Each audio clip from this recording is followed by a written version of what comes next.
আমরা অনেক সময় রেগে যাই যখন আমাদের পিরিয়ড হয়, তখন মা মাসি ঠাকুমারা বলে ঘর থেকে বেরোবি না, ঘরে থাকবি, এটা ধরবি না ওটা ধরবি না, সবসময় ঘরের মধ্যে থাকবি। আমরা রেগে যাই, কিন্তু অ্যাকচুয়ালি কী বলতো, আমাদের রাগটা কিন্তু সঠিক না।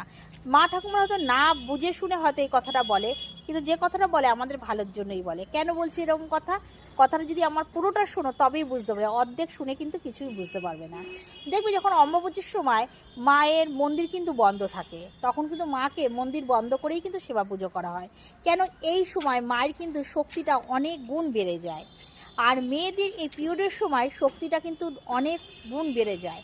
মেয়েদের মধ্যে এমন শক্তি আছে যে শক্তি দিয়ে অপশক্তিকে কিন্তু তারা দমন করতে পারে। তার প্রমাণ কিন্তু আমাদের মা দুর্গা, যেমন অসুরকে বধ করেছিল, মহিষাসুরকে। আর এই সময় এতটা ঊর্জা বেশি থাকে নারীর শরীরে, যারা খারাপ মানুষ আছে, যারা নানা রকম খারাপ কাজ করে, সেই সব নারীর কাছ থেকে সেসব ঊর্জাগুলো টেনে নিয়ে এই খারাপ কাজগুলো তারা করে।